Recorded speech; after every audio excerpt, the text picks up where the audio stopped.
Puji Tuhan. Selamat pagi Bapak, Ibu, dan saudara-saudari sekalian. Bersyukur kepada Tuhan kalau kita masih diberi kesempatan dan waktu untuk kita datang memuji dan memuliakan nama Tuhan. Kita mau siapkan hati kita. Kita mau menyembah Tuhan. Haleluya. Mari kita satu di dalam doa. Segala pujian, hormat, dan syukur hanya bagimu Tuhan. Kami bersyukur Tuhan untuk kebaikan Tuhan sepanjang kehidupan kami. Dan telah tiba saatnya kami anak-anak-Mu Bapa rindu untuk memuji memuliakan nama Tuhan. Biarlah setiap pujian dan penyembahan kami itu boleh menyenangkan hati Tuhan. Dan kami memulai ibadah kami hanya di dalam nama Tuhan Yesus Kristus. Haleluya, puji Tuhan, amin. Haleluya. Hanya Tuhan yang layak kita sembah. Hanya Tuhan yang layak kita tinggikan. Dia yang berkuasa. Dia yang menolong setiap kehidupan kita. Membantu kita. Berjalan bersama dengan kita. Naikkan setiap penyembahan. Jangan ragukan kebaikan Tuhan dalam kehidupan kita. Semua mahkota dunia akan kuletakkan, semua pujian manusia tak kuhiraukan, karena tak ada satupun yang dapat gantikan. Hanya Kau yang kudus dan hanya Kau terbesar. Katakan Kau yang layak. Kau yang layak, Kau yang layak, Kau yang layak Disembah.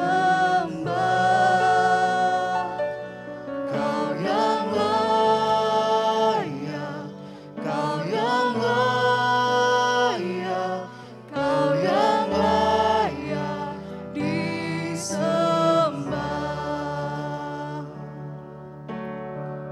Tuhan dekat dengan kita. Setiap kita memanggil Tuhan, setiap kita berseru namanya, Tuhan ada dekat bersama dengan kita. Haleluya Yesus. Terima kasih Tuhan. Haleluya Yesus.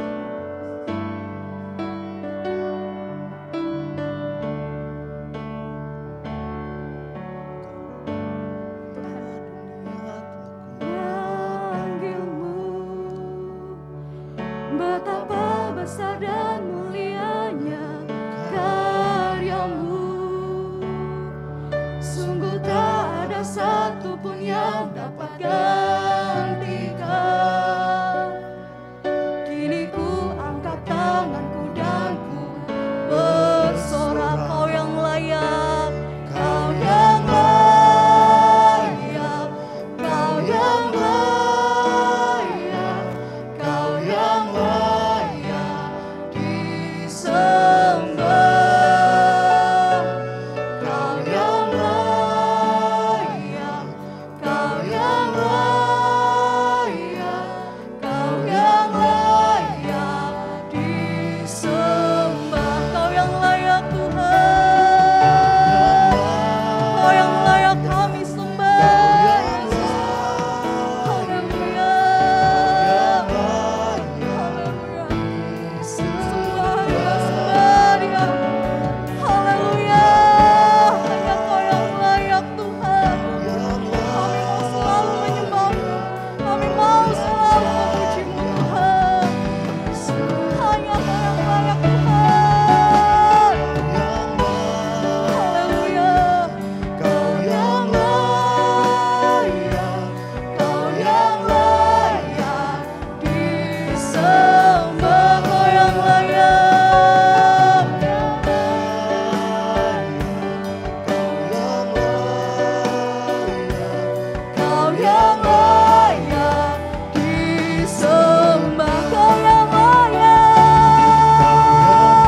sembah.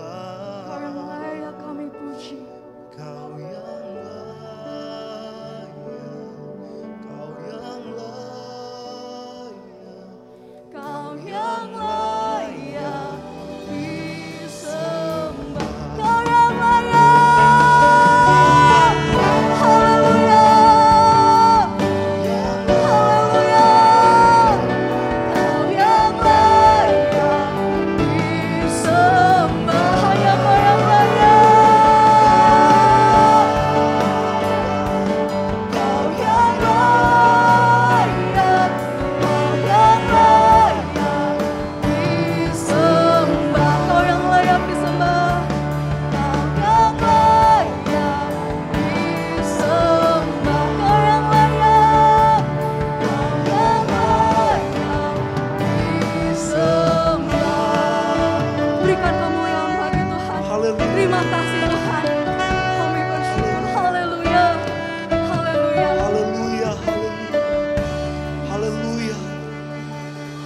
Kami mau memuji Engkau, kami mau memuliakan Engkau di dalam nama Tuhan Yesus Kristus. Haleluya, amin. Haleluya, Haleluya. puji Tuhan. Amin. Kita mau bersorak-sorak bagi Tuhan, amin. Amin. Kita mau memuliakan Tuhan karena Dia Allah yang luar biasa dalam kehidupan kita. Bersorak-sorak, haleluya. Haleluya.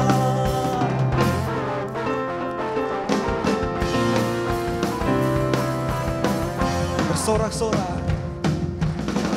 Bersorak-sorak, muliakan namanya. Dia berperang ganti kita. Katakan, bertepuk tangan, bertepuk tangan, muliakan namanya.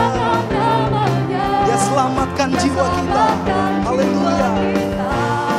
Katakan, satu-satunya penebus, satu-satunya penebus. Kalahkan maut, kalahkan maut, bangkitkan hidup, bangkitkan hidup. Katakan, Tuhan, Tuhan yang memberi kemenangan bersama kita, di dalam kita.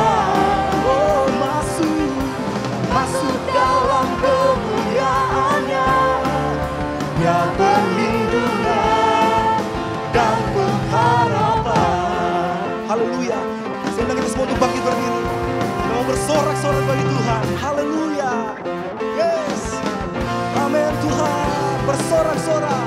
Bersorak-sorak, muliakan namanya. Dia berperang ganti kita. Bertepuk tangan, bertepuk tangan, muliakan namanya. Dia selamatkan jiwa kita. Haleluya. Satu-satunya, satu-satunya penebus. Kalahkan maut, kalahkan maut, bangkit dan hidup. Mari sama-sama katakan, Tuhan yang memberi kemenangan bersama kita, di dalam kita. Masuk, masuk dalam kemuliaannya. Dia perlindungan dan pengharapan. Katakan, Tuhan, Tuhan yang memberi kemenangan bersama kita, di dalam kita, di dalam kita. Oh, masuk dalam kemuliaannya. Dia perlindungan dan pengharapan. Lagi katakan, Tuhan yang memberi kemenangan bersama kita, di dalam kita. Masuk dalam kemuliaannya. Haleluya. Terima kasih Tuhan, Kau perlindungan kami. Oh, Tuhan yang memberi. Amin. Tuhan yang memberi kemenangan. Amin. Bersama kita, di dalam kita. Oh, masuk dalam kemuliaannya.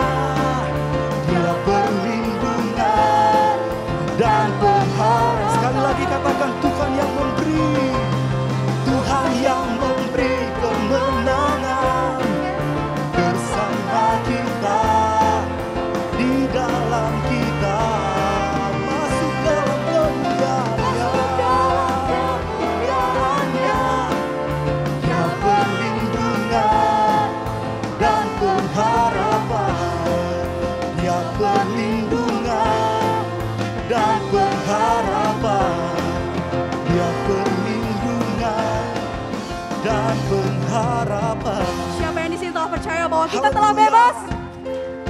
Boleh lambaikan tangannya. Terima kasih Tuhan. Mari sama-sama kita mau nyanyikan lagu ini. Ku bebas, bebas oleh karena kuasa. Ku bebas, bebas, bebas karena pengampunannya. Haleluya. Ku bebas, bebas, bebas Karena kuasanya. Sekali lagi. Ku bebas, bebas, bebas. Dia tinggal di dalamku. Oleh kuasa darahnya Aku bebas. Sekali lagi. Ku bebas, bebas, bebas karena pengampunannya. Ku bebas, bebas, bebas. karena kuasanya. Terima kasih. Haleluya, puji Tuhan. Ku Telah bebas, bebas.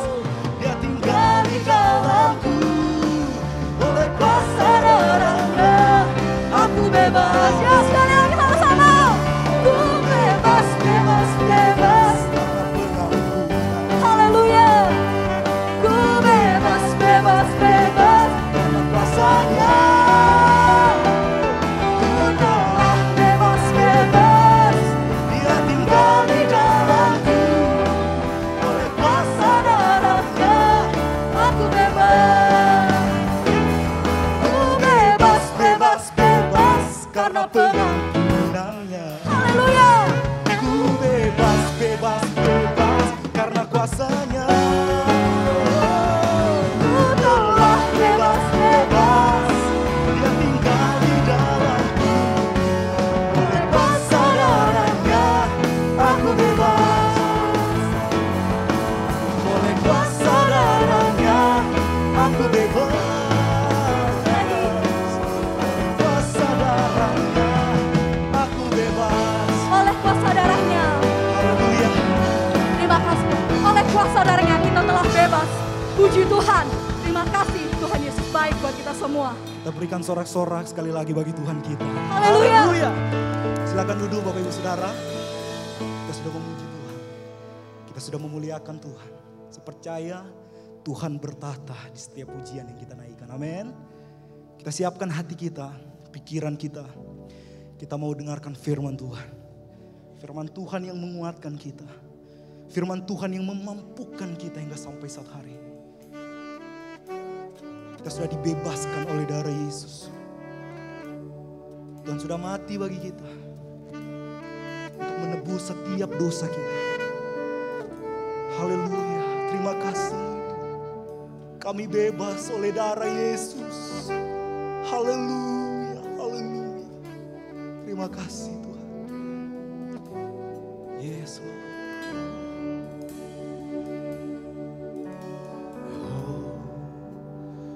Oh, ku bebas. Oh, Naikkan pujian ini dengan imanmu saudara. ku menang karena kasih-Nya padaku dan hidupku.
Kami bebas.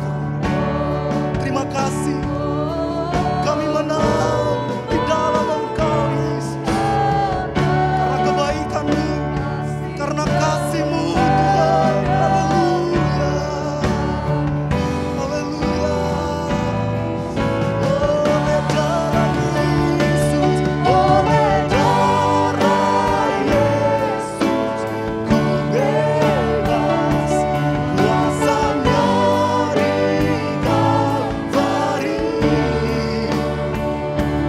Oleh darah Yesus, ku bebas. Dan hidupku menang. Oleh darah Yesus, bebas. Kuasanya di Kalvari. Oleh darah Yesus, ku bebas. Dan hidupku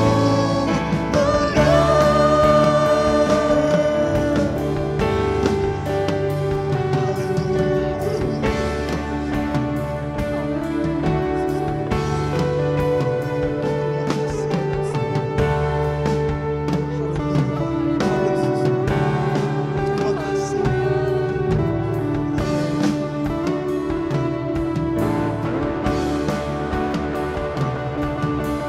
Oleh darah Yesus, oleh darah Yesus, katakan oleh darah Yesus, oleh darah Yesus, sucikan dosa. Sekali lagi, katakan oleh darah Yesus.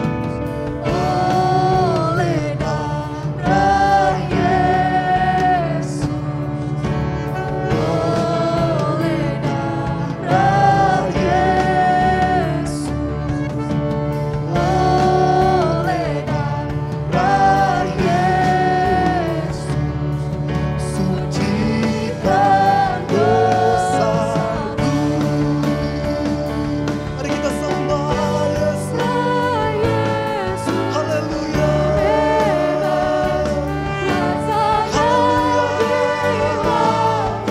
Terima kasih Tuhan. Haleluya.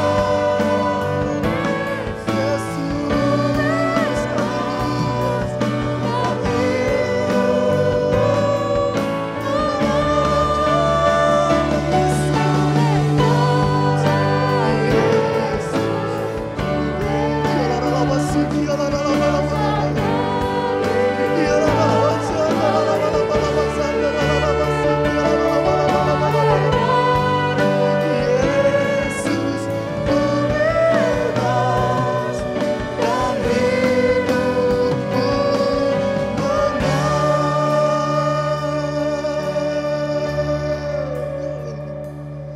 Oleh darah Yesus, ku bebas. Kuasanya di Kalvari. Oleh darah Yesus, ku bebas. Dan hidupku menang. Jemaat Tuhan saja katakan oleh darah Yesus. Oleh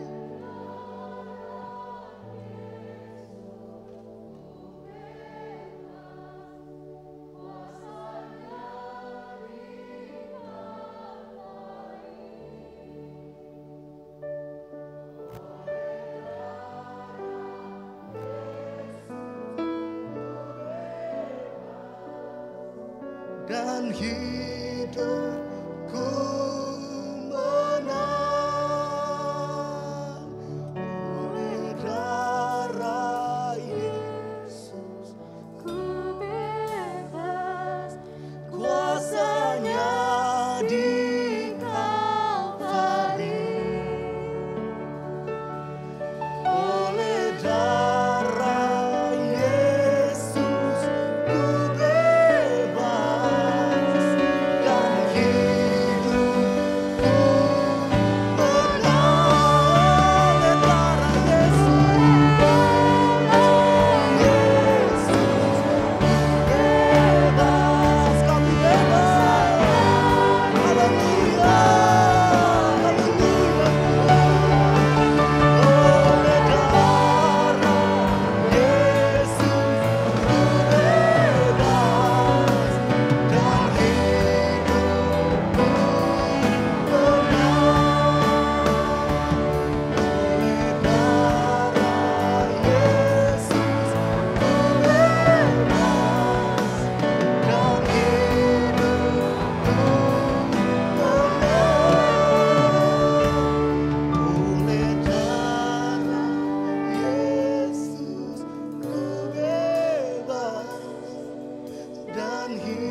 sorak-sorai yang paling meriah bagi Tuhan kita. Haleluya. Haleluya. Lebih lagi. Haleluya. Haleluya. Haleluya. Oleh darah-Mu kami bebas. Kami mengalami kemenangan di dalam Engkau. Berikan terus hati yang mengasihi Engkau. Karena Engkau yang lebih dahulu mengasihi kami. Biarlah kami menjadi pribadi-pribadi yang cinta Yesus. Kami menjadi pribadi-pribadi yang mengasihi Tuhan. Kami menjadi pribadi-pribadi yang mengandalkan Engkau. Kami sudah memuji Engkau. Kami sudah memuliakan Engkau. Kami sudah meninggikan Engkau. Kami percaya setiap pujian penyembahan kami boleh naik menjadi dupa berbau harum di hadapan Engkau Tuhan. Engkau saja yang disenangkan. Engkau saja yang dimuliakan pagi hari ini. Kami percaya Roh Kudus Engkau hadir di tengah-tengah kami. Engkau jamah kami. Berikan kami kekuatan. Berikan kami kemampuan. Saat ini kami rindu untuk ditaburi oleh kebenaran firman-Mu. Itu sebabnya berbicaralah bagi kami semua pagi hari ini. Kuduskan, sucikan, layakkan kami Tuhan. Urapi kami semua, terlebih hamba-Mu yang akan Kau pakai untuk menyampaikan kebenaran firman-Mu. Kami percaya tinggal dalam urapan yang daripada Tuhan. Sehingga setiap firman yang disampaikan itu benar-benar tertabur di tanah hati yang baik. Bertumbuh berbuah untuk hormat kemuliaan bagi nama Tuhan. Terima kasih Tuhan. Kami siap mendengarkan kebenaran firman-Mu. Di dalam nama Tuhan Yesus Kristus. Yang adalah Tuhan dan Juru Selamat kami yang hidup. Haleluya. Amin.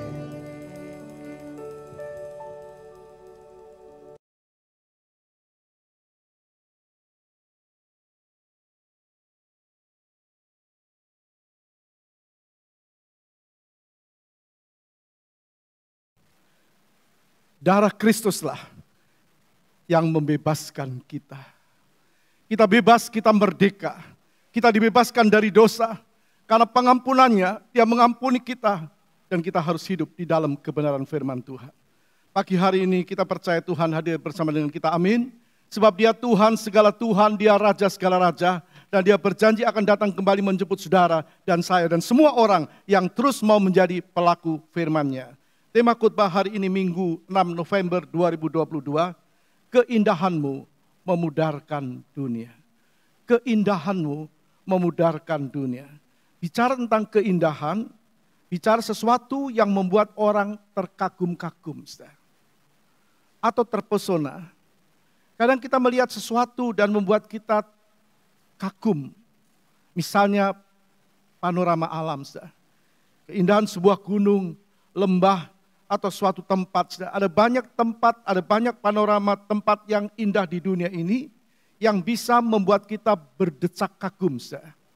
Beberapa tahun yang lalu waktu kami rombongan dari gereja kita ini bersama beberapa saudara kita pergi ke Holy Land, Tuhan memberikan kita kesempatan untuk kita ada di sana beberapa hari. Kami naik perahu menyeberangi Danau Galilea atau Danau Tiberias.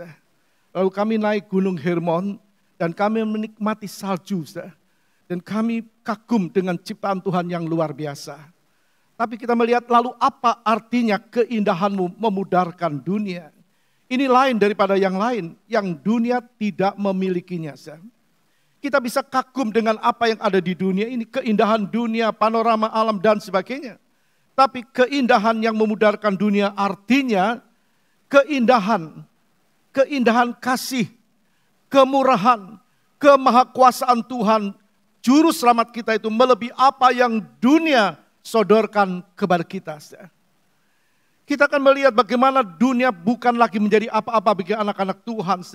Bukan berarti kita tidak ada di dunia, kita masih ada di dunia, kita masih menumpang di dunia, kita masih memerlukan hidup di dunia ini, sandang, pangan, papan dan sebagainya. Tapi kita melihat saudara, bahwa Tuhan telah memerdekakan kita dari dosa. Tuhan telah mengampuni dosa kita. Kita selamat, kita adalah milik Tuhan. Dan Tuhan ingin supaya kita hidup di dalam kebenaran.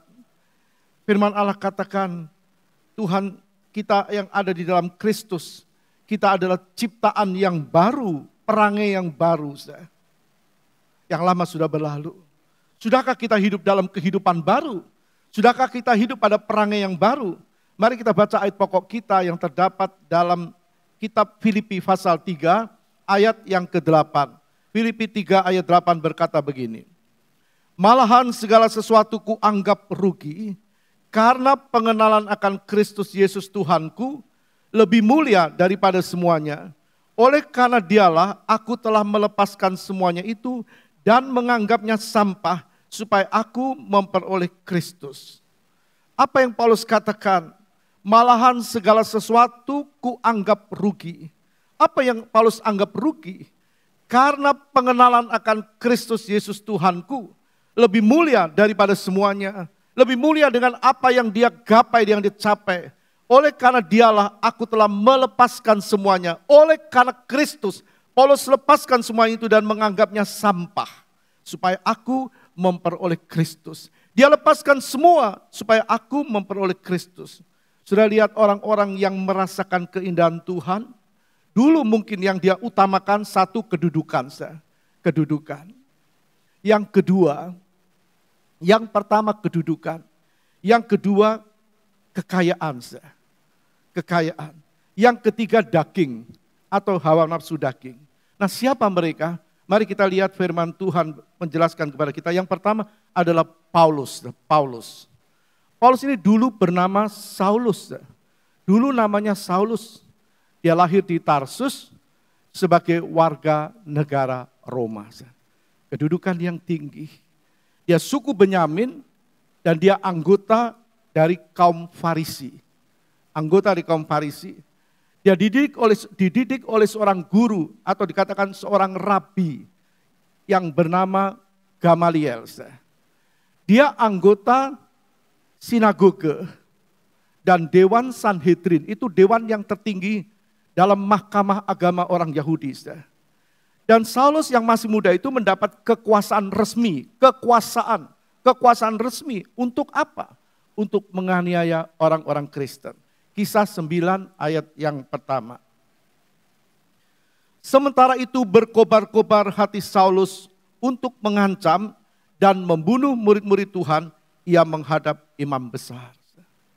Itu yang dia cari, dia gapai, dia terima kekuasaan resmi. Untuk apa? Untuk dirinya sendiri, untuk menganiaya orang Kristen. Dalam kisah 9 tadi kita sudah membaca, sementara itu berkobar-kobar hati Saulus. Sementara itu berkobar-kobar hati Saulus untuk mengancam dan membunuh murid-murid Tuhan, ia menghadap imam besar. Sudah kita lihat pengakuannya.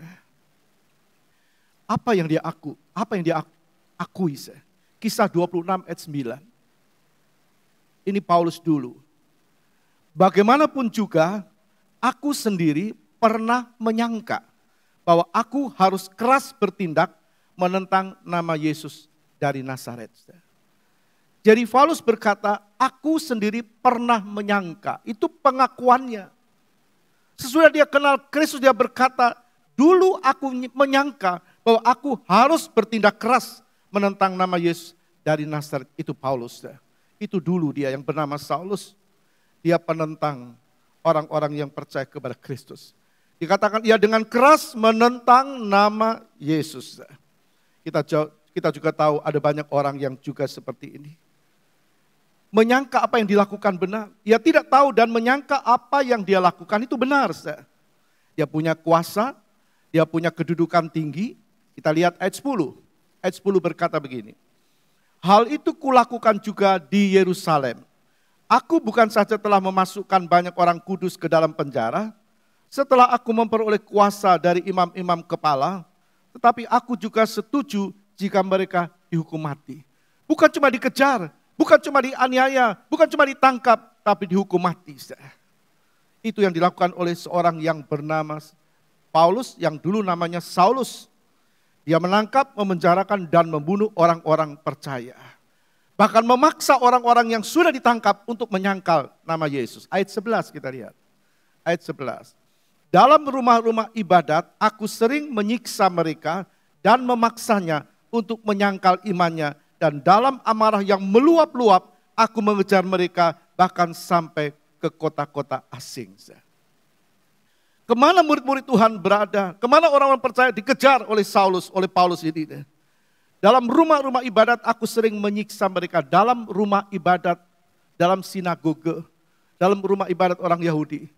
Paulus menangkap, menyiksa, dan memaksa supaya orang menyangkal imannya, menyangkal Kristus. Dan salah satu korbannya, Stefanus. Kisah 8 ayat 1 berkata begini, Saulus juga setuju bahwa Stefanus mati dibunuh. Jadi kita bisa melihat kehidupan dia sebelum kenal Kristus dan sesudah kenal Kristus. Satu kehidupan yang benar-benar berubah. Benar-benar berubah. Hidupnya berubah setelah kenal siapa Yesus yang sebenarnya. Menjadi doa kita supaya orang tahu siapa Yesus yang sebenarnya. Kita lihat dulu Paulus yang bernama Saulus sebelum dia tahu siapa Yesus yang sebenarnya. Dia lakukan, dia sangka, dia sudah melakukan yang benar. Tapi hidupnya berubah setelah dia kenal Yesus. Hidupnya berubah. Kisah 9 ayat 4 sampai 5. Ia rebah ke tanah dan terdengaranlah olehnya suatu suara yang berkata kepadanya, Saulus, Saulus, mengapakah engkau menganiaya aku? Jawab Saulus, siapa engkau Tuhan? Katanya, akulah Yesus yang kau aniaya itu. Apakah secara fisik Paulus pernah menganiaya Yesus? Secara fisik tidak. Yang dianiaya oleh Paulus yang dulu bernama Saulus adalah orang-orang yang percaya kepada Yesus, orang-orang yang mengikuti jalan Tuhan, orang-orang Kristen ditangkap, dianiaya, disiksa, bahkan dibunuh.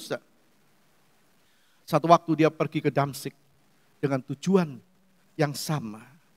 Lalu Tuhan berkata, Saulus, Saulus, mengapakah engkau menganiaya aku? Jawab Saulus, siapakah engkau Tuhan? Katanya, akulah Yesus yang kau aniaya itu. Di sini kita bisa melihat orang-orang yang teraniaya, dikatakan ditangkap, dianiaya oleh Saulus. Tuhan tahu. Dan apa yang dikerjakan oleh Saulus pada waktu itu, dia sedang menganiaya Tuhan. Tuhan berkata, Saulus, mengapa engkau menganiaya aku? Jadi orang yang teraniaya, dia sedang menganiaya Tuhan. Dan di sini kita melihat sejak itu hidupnya berubah, dia tahu kebenaran. Dulu dia tidak kenal siapa Yesus, sekarang dia kenal siapa Yesus. Dulu tidak percaya kepada Yesus, sekarang dia tahu dia percaya kepada Yesus. Dulu dia penentang, sekarang jadi pengikut. Apakah sesuatu yang mustahil bagi Tuhan? Tentu tidak. Menjelang kedatangan Tuhan yang kedua kali akan banyak orang yang bertobat. Sebab Tuhan berkata, setiap lutut akan berteluh dan setiap lidah akan mengaku bahwa Yesus adalah Tuhan. Amin. Bertepuk tangan bagi Tuhan. Firman Tuhan pasti digenapi. Tapi firman Tuhan berkata hari-hari terakhir ada banyak orang yang murtad. Dan Tuhan berkata yang terdahulu bisa menjadi yang kemudian, yang kemudian bisa menjadi terdahulu. Artinya ada banyak orang yang baru percaya, imannya berkobar-kobar. Tapi ada orang yang sudah lama kenal Kristus, imannya menjadi pudar. Hati-hati. Kedatangan Tuhan tidak lama lagi. Kita lihat kehidupan Saulus, dulu penentang, sekarang jadi pengikut. Dulu dia memusuhi, dari memusuhi, jadi alatnya Yesus.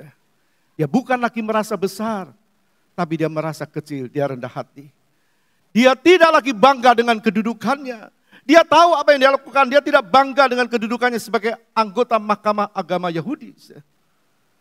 Kedudukan bukan sebuah kebanggaan. Kita baca 1 Korintus 15 ayat 9. Ini ucapan seorang Paulus. Karena aku adalah yang paling hina dari semua rasul. Bahkan tidak layak disebut rasul. Sebab aku telah menganiaya jemaat Allah. Jadi apa yang dia alami membuat dia rendah hati. Orang Kristen yang mengalami pertolongan Tuhan, jamahan Tuhan, tidak ada kebanggaan diri. Dia bisa berkata kalau aku bisa ada sampai hari ini. Itu karena Tuhan, siapa aku dulu, siapa. Paulus tahu, aku tidak layak, aku paling hina. Dia berkata di antara semua rasul. Padahal dia tulis 14 surat. Kita melihat surat-surat Rasul Paulus. Dia dipakai Tuhan, tapi dia bilang, aku adalah yang paling hina dari semua rasul. Bahkan tidak layak disebut rasul. Kalau dia menjadi rasul, kalau dia dipilih oleh Tuhan sebagai alatnya, itu karena kemurahan Tuhan. Begitu juga dengan kita. Kalau kita ada pada pagi hari ini, itu karena kemurahan Tuhan, amin. Karena Tuhan cinta saudara, karena Tuhan cinta saya. Dia mengerti, dia sadar, saudara. Dia sadar dia telah melakukan yang salah. Dia berkata, aku dulu telah menganiaya jemaat Allah. Aku tidak layak disebut rasul. Maka keluarlah ucapannya. Ucapan yang keluar dari hatinya yang paling dalam Filipi 3 ayat 8 tadi yang sudah kita baca. Dia berkata, malahan segala sesuatu ku anggap rugi. Karena pengenalan akan Kristus Yesus Tuhanku lebih mulia daripada semuanya. Oleh karena dialah aku telah melepaskan semuanya itu dan menganggapnya sampah. Supaya aku memperoleh Kristus. Waktu dia kenal Yesus, dia bukan rugi. Tapi apa yang dulu dia anggap luar biasa kedudukannya, dia berkata itu rugi bagi aku. Segala sesuatu ku anggap rugi. Karena pengenalan akan Yesus Kristus. Dan anak-anak Tuhan harus sampai di sini. Kita kenal Kristus. Lalu kita lihat dulu kita siapa. Nah kalau kita tahu, kalau kita bisa mengerti seperti Paulus mengerti, maka semua dulu itu rugi. Dan kita bersyukur sampai hari ini kalau kita masih ada dan kita kenal dia sebagai Tuhan dan Juru Selamat. Tepuk tangan bagi dia. Saudara.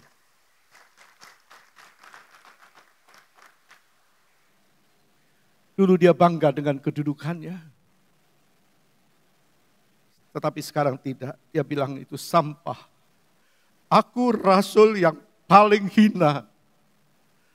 Kita tidak perlu membanggakan apa yang ada pada kita itu hanya karena Tuhan. Benar-benar keindahan Kristus memudarkan kesombongannya. Kita harus sampai di level ini. Kita bisa tahu kalau kita ada dan kita jadi alatnya Tuhan. Keindahan Kristus itu memudarkan dunia kita dulu. Orang-orang yang benar-benar kenal dan percaya Kristus, hidupnya pasti berubah. Hidupnya pasti berubah. Siapa yang ada di dalam Kristus, dia adalah kejadian yang baru. Yang lama sudah berlalu, yang baru itu terbit. Jadi keyakinan akan Yesus Kristus itu merupakan merubah pandangannya tentang dunia. Paulus benar-benar tahu siapa Yesus yang sebenarnya. Dia berkata, siapa engkau Tuhan? Aku Yesus yang engkau aniaya. Yesus tidak bantah. Dia bantah, aku bukan Tuhan. Akulah yang engkau aniaya. Waktu dia tanya, siapa engkau Tuhan? Orang yang tahu siapa Yesus. Yesus bukan manusia. Tapi Allah yang rela jadi manusia. Yesus itu kekal sebelum dunia ini ada, dia sudah ada. Karena kasihnya kepada dunia. Demi keselamatan manusia. Yesus rela diutus Bapaknya ke dalam dunia. Sebentar kita masuk dalam perjamuan kudus bukan? Dia Tuhan, dia penyelamat, dia pemberi hidup kekal. Mari jangan sampai dunia memudarkan iman kita. Tapi iman kita, keyakinan kita akan keindahan Tuhan, kemurahan Tuhan, kasihnya Tuhan, kemahakuasaan Tuhan memudarkan dunia kita. Bukan berarti kita tidak boleh berada di dunia. Tapi fokusnya lain. Dulu Paulus kedudukannya, dia bangga. Dan dia kejar-kejar orang percaya. Tapi sekarang dia jadi pengikut Kristus. Ini yang disebut keindahan Yesus Kristus.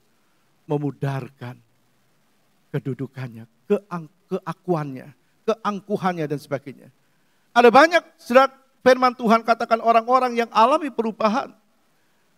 Dan itu harus juga terjadi dalam hidup kita. Kita lihat dua, contoh yang kedua Sakius. Sakius. Dalam Lukas 19 diceritakan tentang pribadi yang bernama Sakius.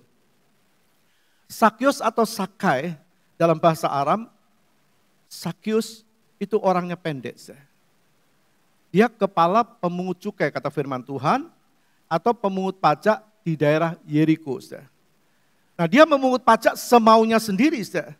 Itu berarti dia jelas menggunakan kedudukannya untuk memperkaya diri. Apa tidak boleh kita diberkati Tuhan? Boleh. Apa tidak boleh kita kaya? Siapa bilang? Asal itu diberkati Tuhan, berkat Tuhan, dan dipakai untuk kemuliaan Tuhan. Nah kembali kepada Sakius, bagi Sakius dunia, bagi Sakius ada segala-galanya. Kekayaan menjadi nomor satu dalam hidupnya. Ada orang yang tidak kenal Tuhan, tapi fokusnya dalam hidup ini adalah mengejar kekayaan. Kekayaan segala-galanya. Bisa pagi jadi malam, malam jadi pagi dan seterusnya. Tidak peduli apapun caranya, asal kaya raya. Itu Sakius. Tidak peduli caranya, asal kaya raya. Dia seorang Yahudi. Jadi mungkin kalau dia beribadah, mungkin ibadah cuma asal ibadah. Jangan sampai orang Kristen cuma asal ibadah. Itu sosok yang bernama Sakius. Itu dulu, tapi waktu hidupnya berubah, waktu dia berjumpa dengan Yesus, hidupnya lain. Waktu dia mendengar tentang Kristus, hatinya dipenuhi dengan keingintahuan. Jadi harus ada kerinduan, ada keingintahuan. Dan ini ada pada Sakius. Hatinya dipenuhi dengan keingintahuan siapa Yesus yang sebenarnya. Kita baca Lukas 19 ayat 2-3. Di situ ada seorang bernama Sakius, kepala pemungut cukai. Dan ia seorang yang kaya. Ia berusaha untuk melihat orang apakah Yesus itu, tetapi ia tidak berhasil karena orang banyak sebab badannya pendek. Sakius orang yang ingin tahu siapa Yesus. Latar belakangnya dia pemungut cukai. Dia memungut cukai semaunya sendiri. Memeras, memperkaya diri. Tidak peduli apapun caranya asal kaya, itu Sakius. Tapi waktu dia dengar tentang Yesus, dia ingin tahu siapa Yesus yang sebenarnya. Ada orang yang berkata, oh Yesus itu orang baik. Oh dia anak tukang kayu. Oh dia katakan nabi dan sebagainya. Tapi Sakius beda. Sakius mengatakan, Tuhan. Setelah dia berjumpa dengan Yesus. Ia mengungkapkan pertobatannya dengan berkata, Yesus itu Tuhan. Kita baca ayat 8 berkata begini. Tetapi Sakius berdiri dan berkata kepada Tuhan, Tuhan, setengah dari milikku akan kuberikan kepada orang miskin, dan sekiranya ada sesuatu yang kuperas dari seseorang, akan kukembalikan 4 kali lipat. Jadi perubahan dalam hidup Sakius itu nyata. Orang Kristen harus punya kenyataan dalam dirinya. Sebuah pohon itu dinyatakan hidup kalau dia bertumbuh. Tapi kalau pohon itu dikatakan berguna, dia berbuah. Kalau dikatakan itu disenangi banyak orang, buahnya manis. Begitu juga dengan kekristenan. Sakius berdiri dan berkata, Tuhan. Maka dalam firman Tuhan berkata, kalau katakan agamamu tidak melebihi orang Farisi, engkau tidak masuk dalam kerajaan sorga. Orang yang cuma pura-pura beragama, orang-orang Farisi. Bahkan Tuhan berkata nanti orang-orang sundal dan para pemungut cukai termasuk Sakius mendului kamu masuk dalam kerajaan sorga. Tuhan berkata kepada orang-orang Farisi, pada orang banyak pada waktu itu. Kembali kepada Sakius, dulu dia andalkan hartanya. Dia punya, dia kaya, kalau disebut kaya, dia punya segala-galanya. Tapi dulu untuk diri sendiri. Tidak punya kepedulian untuk orang lain. Kita kembali memikirkan Sakius. Seandainya dia tidak kenal Yesus, dia memang kaya. Dia bisa melakukan apa saja dengan kekayaannya, tapi dia akan diberhentikan. Dan dia, kalau dia meninggal, dia dikuburkan. Untuk apakah semuanya itu? Dia tidak akan terima keselamatan. Tapi waktu dia terima Kristus, dulu harta jadi andalannya. Dulu kedudukan jadi andalannya. Dulu untuk diri sendiri, tidak pedulikan orang lain. Tidak punya kasih. Waktu kenal Kristus, dia jadi punya kasih. Benar. Waktu orang jumpa Yesus, pasti berubah. Pasti berubah. Tuhan tidak mengajar kasih kepada Sakius. Tapi Tuhan menyatakan dirinya kepada Sakius. Sakius turun, hari ini aku makan di rumahmu. Makan bersama Tuhan. Apa yang kita lihat pagi hari? Apa yang kita makan pagi hari ini? Firman, ini firmannya. Kalau orang makan firmannya Kristus, pasti berubah. Hidupnya berubah seperti Sakius. Dia bersama-sama dengan Tuhan. Sakius turun dan Tuhan makan di rumah Sakius. Kami kembali lihat di sini, Dia tidak punya kasih, sekarang punya kasih. Dia bilang, setengah dari milikku akan kuberikan kepada orang miskin. Apa Tuhan tidak lihat pengorbanan Sakyus? Apa Tuhan membiarkan Sakyus dengan memberikan setengahnya lalu Sakyus jadi miskin? Belum apa yang dia peras dia kembalikan 4 kali lipat. Saya yakin tidak, meskipun kisah dalam Sakyus ditulis dengan secara runtut, artinya sampai di situ kita bisa membaca, tapi kita yakin Tuhan pasti berkati. Tuhan pasti berkati Sakyus. Tuhan jadikan dia alatnya.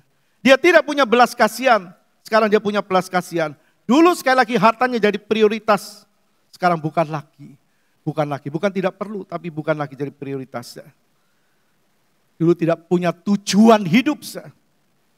Tujuannya cuma pergi, meras, memperkaya diri. Tidak punya tujuan hidup. Sekarang dia punya tujuan hidup. Dari hidup tanpa keselamatan, sekarang dia hidup dengan jaminan keselamatan. Ini yang disebut benar-benar keindahan Kristus memudarkan dunianya. Dulu dunianya itu cuma uang. Tidak peduli cara mendapatkannya. Tapi sekarang beda. Dunia pudar, Yesus bersinar dalam hidupnya. Jadi orang-orang yang bertemu Yesus pasti sekali lagi hidupnya berubah. Kalau dulu Paulus dengan kedudukannya dia bangga dengan apa yang dia miliki. Dia kira itu benar, itu jadi andalannya. Tapi sudah kenal Kristus, dia mengatakan itu sampah bagi aku. Dulu Sakyus ada hartanya, dia pupuk semua. Artinya dia cari harta sebanyak mungkin dengan cara yang tidak benar. Itu dunianya. Tapi waktu kenal Kristus, hidupnya berubah. Keselamatan menjadi yang utama dalam hidupnya. Ayat 9 berkata, kata Yesus kepadanya, hari ini telah terjadi keselamatan kepada rumah ini, karena orang ini pun anak Abraham. Sakyus mendengar apa yang Tuhan ucapkan. Engkau anak Abraham. Kalau kita melihat Kejadian 15 ayat 6, di situ dijelaskan begini. Percayalah Abraham kepada Tuhan. Maka Tuhan memperhitungkan hal itu kepadanya sebagai kebenaran. Kalau dia disebut anak Abraham berarti dia percaya Tuhan dan dia dibenarkan, dia terima keselamatan, terima pengampunan. Apa untungnya orang memperoleh seluruh dunia ini, tapi jiwanya binasa. Sakyus berubah. Dia dengar Yesus berkata, hari ini telah terjadi keselamatan kepada rumah ini, karena orang ini pun anak Abraham. Sakyus terima keselamatan. Hidupnya berubah. Dulu hartanya, sekarang tidak. Dulu Paulus kedudukannya, dia berkata sekarang sampah bagi aku. Sakyus nomor 1 bukan hartanya, tapi nomor 1 keselamatannya. Hari-hari menjelang kedatangan Tuhan tidak lama lagi. Ada kita nomor 1, utamakan Tuhan dalam hidup kita. Kalau kita terus melakukan yang benar, Tuhan berkata, carilah dahulu kerajaan Allah dan kebenarannya, maka semuanya akan aku tambahkan kepadamu. Apa yang kita butuhkan, pasti Tuhan cukupkan. Kalau kita mencari Tuhan. Contoh yang ketiga adalah wanita Samaria. Wanita Samaria ini juga hidupnya berubah setelah jumpa Yesus.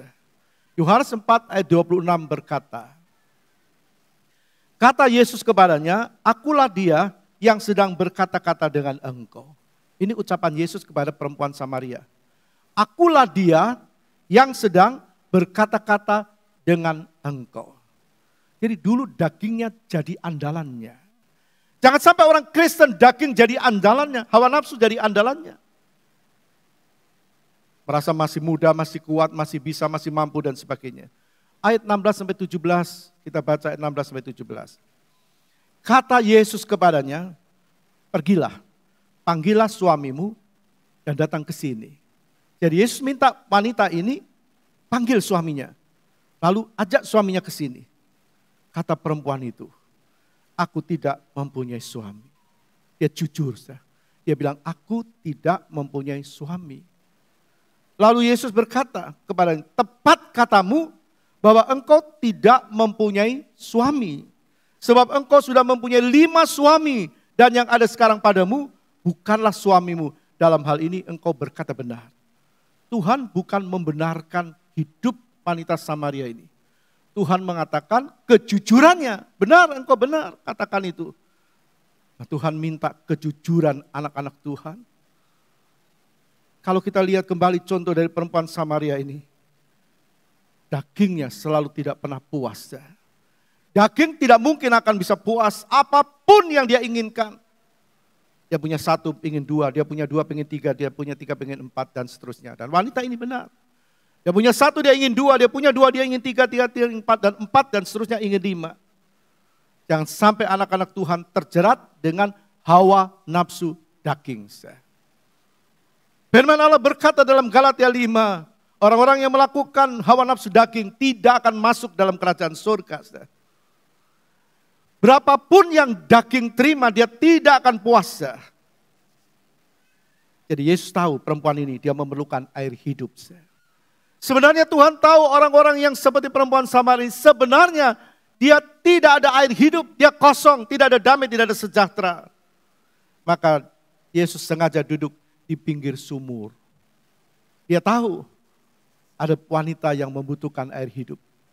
Tapi dia pilih duduk di sebuah sumur. Sumur ada airnya. Dan benar, wanita ini datang untuk menimba air. Jadi wanita ini perlu air jasmani. Tapi Yesus tahu, dia beritahu wanita itu bahwa sesungguhnya dia perlu air rohani. Dia perlu air hidup. Dia perlu hidup kekal. Dia perlu keselamatan. Ayat 10. Ayat 10. Jawab Yesus kepadanya, jikalau engkau tahu tentang karunia Allah dan siapakah di antara karunia Allah dan siapakah dia yang berkata kepadamu, berilah aku minum. Niscaya engkau telah meminta kepadanya dan ia telah memberikan kepadamu air hidup. Nah, sekarang Yesus beralih dari air jasmani. Dia duduk di sebuah sumur. Ada air jasmani. Wanita ini Tuhan berkata bukan wanita tidak butuh air jasmani. Kita juga perlu hal-hal yang jasmani. Sandang pangan papan kita perlu. Tapi Tuhan mau tunjukkan. Engkau lebih perlu air rohani. Kalau engkau terima air rohani, engkau pasti juga diberkati secara jasmani. Jadi kita lihat di sini, hidup wanita ini berubah. Karena dia berjumpa dengan Tuhan. Orang yang jadi pelaku firman, pasti hidupnya berubah. Dia mengerti siapa yang dia hadapi. Dulu hawa nafsu daging jadi tujuan hidupnya. Sekarang tidak. Dia tahu. Dan dia mengatakan kepada orang banyak, bukankah dia Mesias? Waktu aku berkata kepada dia, Mesias akan datang dan memberitahu kepada kami segala yang kami tidak tahu. Dan Yesus berkata, akulah dia. Lalu dia pergi dan ceritakan kepada banyak orang. Keindahan Yesus, keajaiban Yesus, kemurahan Yesus, kasihnya Yesus, kemahakuasaan Yesus. Memudarkan dunianya. Hidupnya berubah setelah berjumpa dengan Yesus. Ayat 25 sampai 26. Jawab perempuan itu kepadanya. Jawab perempuan itu kepada Yesus. Aku tahu bahwa Mesias akan datang yang disebut juga Kristus. Apabila ia datang, ia akan memberitakan segala sesuatu kepada kami. Kata Yesus kepadanya, akulah dia yang sedang berkata-kata dengan engkau. Saya percaya, saya yakin firman Tuhan tidak berubah. Amin. Firman yang tidak berubah pasti digenapi. Sekarang kita tahu, menjelang kedatangan yang kedua kali, Tuhan sedang menjumpai orang-orang yang seperti perempuan Samaria ini. Lalu Tuhan akan berkata, akulah dia yang engkau aniaya. Akulah air hidup ini yang kau butuhkan. Saya yakin itu. Kalau ini terjadi, bagaimana dengan kita? Kalau kita lengah, kalau kita tidak sungguh-sungguh, kalau kita tidak waspada, kalau kita ibadahnya cuma setengah-setengah, kalau tidak ada kesungguhan dalam ibadah dan sebagainya, orang akan tertinggal. Waktu Yesus datang yang kedua kali. Sebab firman Allah katakan yang terdahulu akan jadi yang terkemudian akan menjadi yang terdahulu. Kembali kepada perempuan ini. Perjumpaan dengan Yesus merubah hidupnya, perilakunya berubah. Ayat 28. Ayat 28. Maka perempuan itu meninggalkan tempayannya di situ. Maka perempuan itu meninggalkan tempayannya di situ. Lalu pergi ke kota dan berkata kepada orang-orang yang di situ. Tempayan. Tempayan itu tempat dia isi air. Dia timba air lalu dimasukkan ke dalam tempayan dari tanah liat. Dia tinggalkan itu. Dulu tempat air jasmani dia tinggalkan. Karena dia bertemu dengan Yesus. Anak-anak Tuhan, dulu tempayannya diisi dengan Dengan apa? Maksudnya kedudukan, keangkuhannya, hartanya yang tidak memperdulikan ibadah dan sebagainya. Dan hawa nafsu, dikatakan dalam firman Tuhan, waktu wanita ini bertemu dengan Yesus, dia tinggalkan tempayannya, tinggalkan. Paulus berkata, itu sampah bagi aku. Tempayan itu dia tinggalkan, dia tidak pedulikan lagi. Lalu dia pergi, dia ceritakan kepada banyak orang. Bukan hanya dirinya yang berubah, tapi juga orang lain. Dalam ayat 39, dan banyak orang Samaria dari kota itu telah menjadi percaya kepadanya, kepada Kristus, karena perkataan perempuan itu yang bersaksi. Ia mengatakan kepadaku segala sesuatu yang telah kuperbuat. Jadi dampak keindahan Yesus merubah dunianya dan dunia orang lain yang tidak sesuai dengan firman Allah. Artinya jadi saksi Tuhan. Adakah kita rindu keindahan Yesus, kemahakuasaannya, kebaikannya, kemurahannya, yang memberikan pengampunan, keselamatan yang dia berikan itu? Adakah sudah merubah dunia kita? Yang dulu kita gemari, adakah itu sudah merubah? Dan juga dampaknya kita jadi saksi, seperti wanita ini, merubah dunia orang lain. Kiranya Tuhan dipermuliakan melalui kita. Amin. Mari kita bangkit berdiri. Sebuah pujian kita nyanyikan, "Oh Tuhan Yesus, kerinduan hatiku." Oh Tuhan Yesus, kerinduan hatiku. Dia mutiara yang tidak ternilai. Dia harta yang tidak ternilai. Dan keindahannya memudarkan dunia. Di mata kita, dia adalah yang termulia. Kita nyanyikan pujian ini dengan hati, dengan kesungguhan, dengan iman. Kita katakan, oh Tuhan Yesus, kerinduanku, hatiku.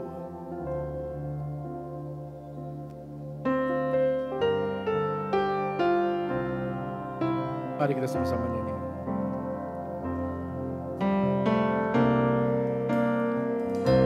Oh Tuhan Yesus, kerinduan hatiku, mutiara ternilai harta milikku. Mari kita benar-benar nyanyi di hadapan Tuhan. Memudarkan dunia. Engkau termulia. Mari semua nyanyi. Oh Tuhan Yesus, kerinduan hatiku, mutiara tak ternilai harta milikku. Keindahanmu memudarkan dunia.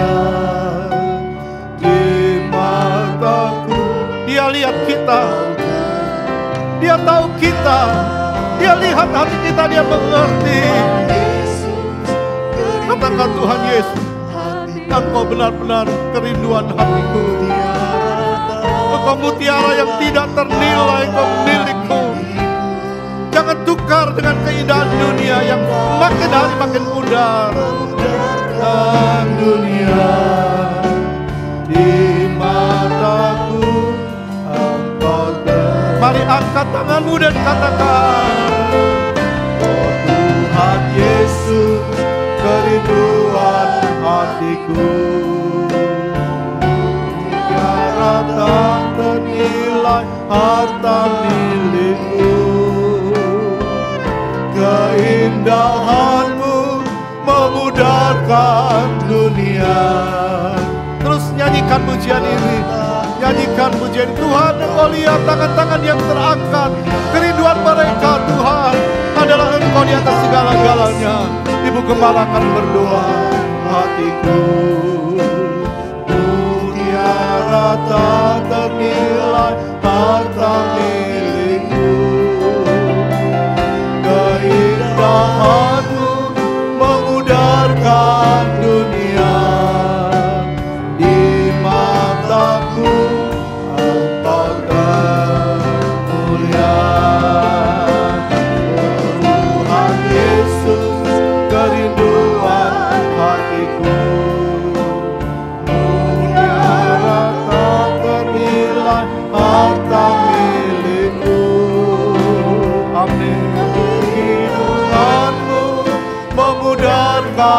dunia. Di mataku Engkau termulia. Engkau termulia. Di mataku Engkau termulia. Haleluya, haleluya, haleluya. Glory, glory, glory. Haleluya, haleluya. Terima kasih Tuhan buat firman-Mu yang mencarikan kehidupan kami. Benar Tuhan, inilah yang kami alami saat kami merasakan segala sesuatu di sekitar kami. Haleluya. Saat kami mengejar sesuatu yang hampa, sesuatu yang tidak bernilai untuk menjadi milik kami. Kami merasa haus, kami merasa kering, kami merasa tidak pernah puas.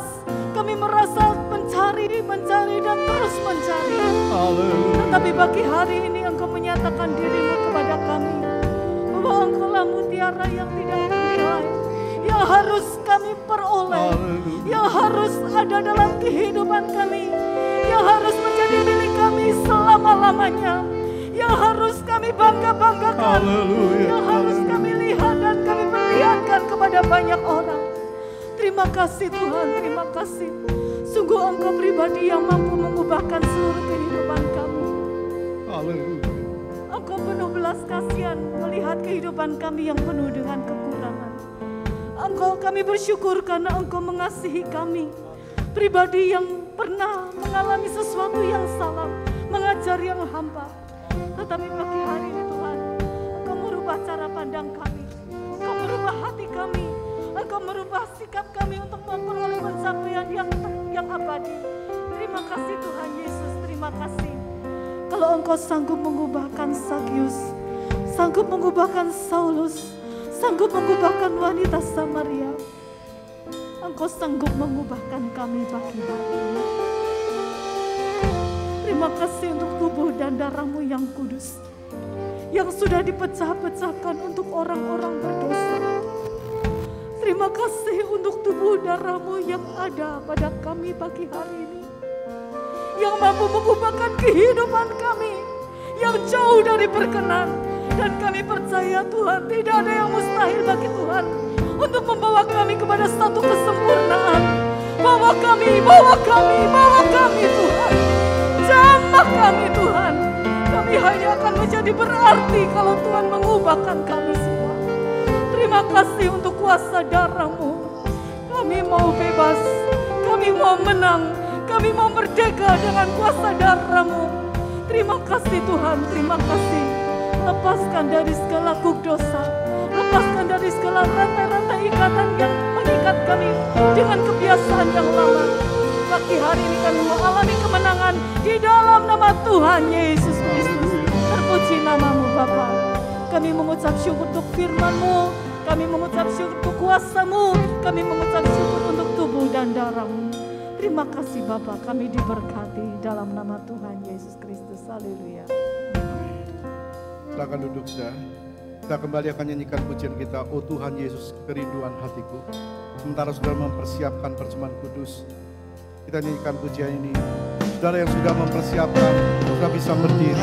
Yesus kerinduan hatiku, mutiara tak ternilai harta milikku. Keindahan-Mu memudahkan dunia, di mataku Engkau oh Tuhan Yesus, oh Tuhan Yesus kerinduan hatiku. Mutiara tak ternilai harta milikku. Keindahan-Mu, mari angkat roti lebih tinggi dari kepala kita. Dunia, di mataku Engkau termulia. Oh Tuhan Yesus kerinduan hatiku. Mutiara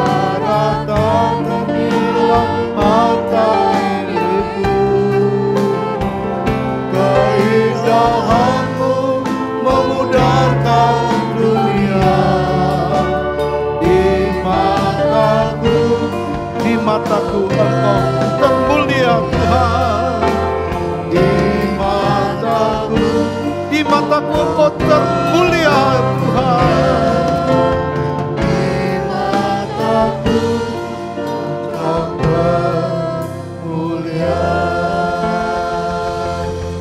Dan ketika mereka sedang makan, Yesus mengambil roti, mengucap berkat, memecah-mecahkannya lalu memberikannya kepada murid-muridnya dan berkata, ambillah, makanlah, inilah tubuhku.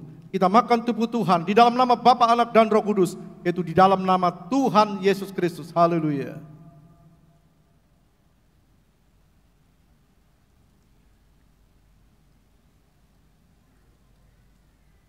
Terima kasih Tuhan.